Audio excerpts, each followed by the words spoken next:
Hey, everybody. As my man said, what's up, what's up, what's up? Hey, have you seen Falcon and the Winter Soldier? No, I haven't. Oh, I think it's the best of the Marvel series. You have Disney Channel. Watch it. The reason why I point to that is because you said, what's up? When you see Oh, it, Captain. I don't really watch the Disney's watch superhero. it. You'll love it, okay? Watch it. You'll say, Zenny, you were right. Because I know you. Hey, You'll love it. if You'll they love it. use any, I watch it. You'll love it, What's man. the actor that's in it? It's called Anthony Mackie. Oh yeah, he's a cool dude. All right, I Yeah, support yeah, him. yeah. You love it. Yeah. Yeah, I only say that because he said he infiltrates the Libyan border. He goes, "What's up?" So he's yeah, speaking of. man. So, how did you like the debate yesterday? At least we had one. It still was forum-ish. I don't think either candidate is used to debating, so they don't quite understand that. So here's the thing, right? The purpose of debate is not only to prove your point, but to point out errors, clear errors and omissions in your opponent's facts and logic. And I think that both of them, were not tenacious enough in that regard. Especially Lauren, who needs to be. Barbara Lee shouldn't even probably showed up. She's only helped Lauren by giving him an equal platform in the race that he needed to come back in. And it was, I don't know why she agreed to it. It didn't really help her campaign, but I'm happy that personally that she agreed to it. And I thank her for that because it showed that she had the courage to debate when Latifah Simon, her protege, ran and ducked and dodged debates against Dr. Tran and refused to debate her and made up a bunch of crap. But the reality was she didn't want to be challenged in public in front of people about her record. And Barbara Lee at least has no issues standing in front of an audience and standing on her record. And then she did, she was tenacious toward the end. I thought that she ended on a strong note. She woke up. She woke up. It's like she was doing it. Wait. Well, Lauren took some jabs and she was like, "Oh, well, we playing those games," and then she ended up with the better of him at the end because she got booed. So, but it doesn't matter. The point is that a lot of opportunities were missed to point out things like macro. Lauren had just tweeted that yesterday. He tweeted about macro's failures, and so if we're watching you and we're thinking about voting for you and we're the audience and we read that tweet and we hear that question, conventional wisdom would be like, oh, he's going to rip up macro right now, right? Like he's going to be like, macro only takes like 3 cars a day and it's wasted X amount of money and it's been a failure by all, metrics. Even could been so screwed enough. Like, here's what I would have said. And, this isn't Monday Morning Quarterback. Anyone who knows me, I know how to debate. I've been on the national debate stage against very prominent scholars. And I think I did just fine. I think not only that, most people, if you want to go, I don't know if you've ever seen it, at the Free Press did a debate, this criminal justice reform work. And it was me and Michael Schellenberger versus Kamel Foster and Laura Bazelon. And Laura is a criminal justice professor at San Francisco State University Law School. And I eviscerated her, right? I mean, you can go watch it yourself. So I'm not saying, no, I would turn worse and worse. No, I would have actually been able to flip that. But here's the core of the pipe. All the stuff Barbara's saying sounds good, but the road to hell is paved with good intentions. Okay. So when you talk about macro, that's one of those wasting a bunch of money we need right now for something that's well-intentioned but doesn't work anywhere near as described. And Lauren knows that. He knows that. And he should have had the courage to just say that in front of the audience. And for whatever reason, he did it. And I think it was a missed opportunity. I think Lauren won the debate overall. He came across as more knowledgeable. He had more clarity in his solution. But this ain't about that. We didn't come away with a single soundbite that we could you know what I mean? Oh, I know. Yeah. There's nothing that was like the zinger. There's no zinger. But he won it. He clearly won it, even though Barbara Lee came on strong at the end. She had very little substance. Okay, except that there was when she did get in toward the end to me. And that's when she said, you know, you have to get out there. We need leadership. And she said, that was that was cold. You said we're electing the mayor, not a staffer. That's a yeah, soundbite. that was the one. That's a soundbite. Yes, I know. Because she didn't have many either, but she had one. Yeah. She had one, and that's all you need. The news didn't play that clip for her. I would have been very upset if I was her camp for not. Well, I would have taken that clip, and I would just, if they hired Zenny 62 Media. Y'all better get on it. Y'all hear that? Probably camp. You better get on it. Hey, they think they know better than me. I'm thinking, okay, hey. Hey, you know what I don't appreciate? Why am I on Barbara Lee's website? Because they have this. Because let's get this out of the way, Mr. Scott.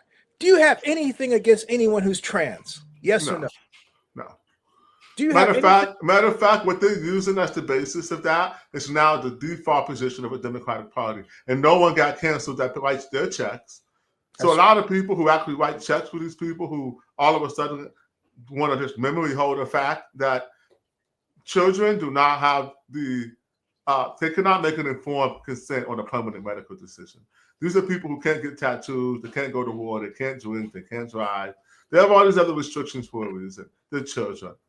And now studies show that delaying children's puberty and puberty blockers and all that doesn't work, and it has long-lasting permanent health derivative effects.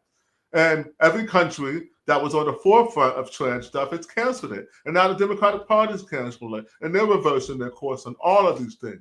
So everything that they've been weaponizing against me has nothing to do with any of that. It has one thing to do with one thing only. They can't take the heat. I bring too much smoke for them. I'm pointing out their hypocrisy. I'm everywhere in the media. I have a #1 voice in political Oakland. There's no one who every single word I write or say is scrutinized more than mine.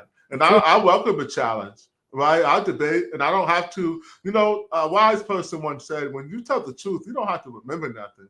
So that's the advantage I have. I don't have to remember a bunch of lies like these grifters out there making shit up. Can have to avoid debate and smear people because I can't argue on a substance. They're lying. They're stealing. They're still supporting Shintai. Not one single one of them will hold themselves to account that even after the FBI raid, they continue to support this lady. And now they want to act like it never happened. Get the fuck out of here. Yeah. The one thing that bothered me, though, is, I know you got to go, but I'll just say it. Neither one addresses the real problem, which is the lack of city morale and the lack of caring. And I've said this to Oakland staffer of high level, and she got a little upset. But I said, look, why would Justin Johnson, our city administrator, write a response to the Alameda County grand jury regarding Oakland police and technology, saying that it takes 12 to 18 months? Here I am sitting on a document of all places, the city of Decatur, Georgia, and they have a one-page police technology policy. I could have said that if I were the city administrator, according to Gene Hazard, I was number 15 on the list to get hired, and I didn't even finish my application. I would have sat there and written the thing at my desk. Immediately. In fact, you know what I'm going to do? What are you going to do? What are you going to do, Sonny? I'm going to write one. What are you going to do? Yeah, I'm going to write one tonight. It only will take long, because he could have done it. 12 to 18 months to write a police technology policy? That's crazy, man. No, these people let him get away with it. They're phoning it in. Yeah. They're letting recalled mayors vote. We're gonna own Justin Jenkins on that. There's so much smoke coming to these dumbasses. And anyway, that's the point I was making. That's why they've been trying to come for me. But it doesn't work. I'm walking around whatchamacallit last night, man. I'm the fucking man out there, bro. All those people who be hating get self in the corner. Not a single one of them. Shady Turner, none of those fucking losers had the courage to come see a single word. Oh, for the record, that wasn't Darren Von Graham who was sitting next to you. No. That was Tim Gardner. Yeah, Tim Gardner. Okay. That was wild, man. I thought, go ahead, looks like anyway. No. I'm not saying I would not sit next to Darren unless you forced me. That guy's a fucking piece of shit. But Oakland side's been blowing me up all day, actually, for an interview. I don't talk to you fucking losers. Leave me alone. Oh, they ask you for an interview? Yeah, what they don't get about that. I'm extremely communicative. in my social media, and feel free to take any video or post I've made like they normally do, and spin whatever story you want to spin up. No one cares anymore about what South. So after they treated you the way they treated you, they're still asking for a video interview. Yeah, exactly. I don't know. Hey man, by contrast, I asked Lance, the CEO. He's the real guy. He's the guy that pulls Darwin's strings, right? I asked him to come on my show. He goes, I don't want it. He says, I decline your offer to come on your shows, and he writes it just like that. I'm like, okay. You know, they need an editor to be objective. Simply put, they need an editor there. None of the stories seem edited. It's like a bunch of ranting, like a middle schooler or high schooler wrote it to like prove a point. It's not objective. It clearly ignores things. Like when he's writing about restraining orders, he didn't mention that fucking Brandon is well known for his burners and harassing people. Like that's common knowledge. To not even mention that people talk about that and completely ignore that. Darwin, like I said, he's a propaganda. But Seneca, you know what I go back on? One thing and one thing only. They're nonprofit writing about what? Politics. Exactly. It's illegal. Well, you know, we've been writing complaints to the IRS. They don't seem to get it. But now that we have a new administration. I think they did. I think they got to him. You know why? They're not going to announce it.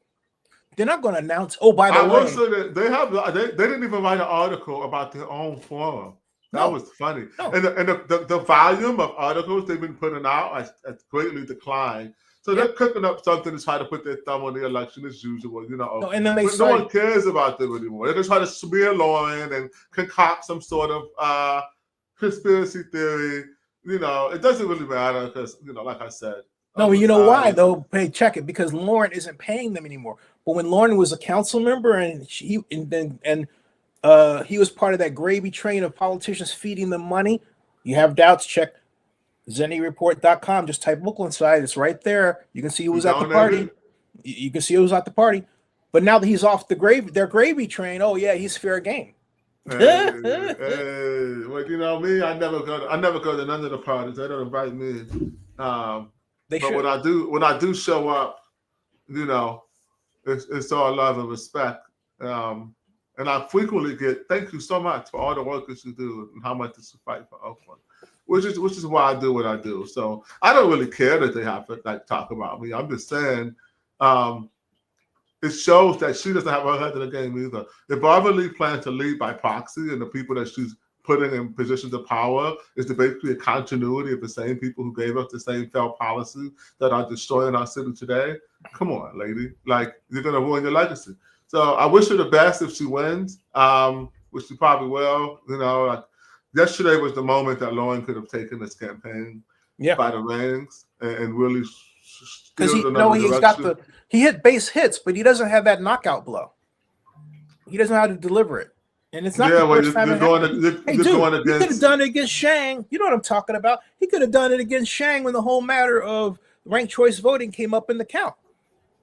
He had, you had the dais right in front of him. We had everything. Yeah. We told him. Yeah. I know. I don't know, man. I can't call it, but you know, I'm not him, so you can have him on your show and ask him yourself.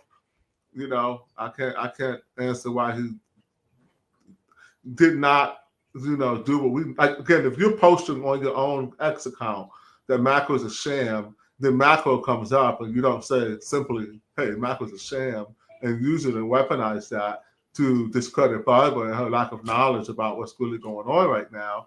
That was a perfect opportunity to let it slide amongst others. I don't know. It just was a little bit. But again, like I said, Lauren clearly won the debate. I don't want to like sit here and diss the brother that he wasn't. He won the debate. He won the debate. Right? Yep, will it be enough? We'll see. We'll see. Time will tell. But hey, I gotta get going. All right, buddy. I'll talk to you soon. All right, man. Thanks for your time. I'll see you. Okay. Yeah. Yeah. Okay, cool. Hey, that's Seneca. He was on, and a brief discussion regarding yesterday's debate. Today's Wednesday, and Seneca, we met, feels like 4 years ago now. And I don't know if a lot of people know, Seneca has a hearing problem, and it impacts how he's engaged with people in the past. He's gotten a lot better. And I remember the first time we had a rough start because I missed the meeting date, and then there was, I think, sort of a rough patch regarding how they were handling things. So I thought, you know what? It doesn't matter. I'm going to call him. I'm going to apologize because I didn't need to deliver smoke. It wasn't necessary. So I called him. We had a great conversation, and we've been friends ever since. He's got his way, but at his core, he's a good man. Okay. So, and I want everybody to realize that people who don't like certain things that he said or did. And on the other hand, those folks don't come into the situation with clean hands either. You don't dwell on little stuff. And there's a lot of people, more so as I think about it now than ever before, who are very petty. I mean, very petty. And they take petty issues and they make them huge. No reason whatsoever other than what's going on in their heads and minds. And that has come to hallmark a lot of engagements in Oakland politics over the last 3 years. So we have to work for better days. And that means, you know what? Don't be so petty. Shown Up says, Tom Petty. Yeah, that's right. Free Falling. Remember that? Yeah, free. Richard Petty. Who's Lori Petty? I don't know who Lori Petty is. I'm waiting for that one. You have to Google that one. Lori Petty could be anybody. Thanks, Show Enough. You dig? All right, folks. See y'all later. Subscribe to Zenny62 on YouTube. The Vlog Report with Zenny62. The Vlog Report with Zenny62. And bookmark OaklandNewsOnline.com. We'll see you.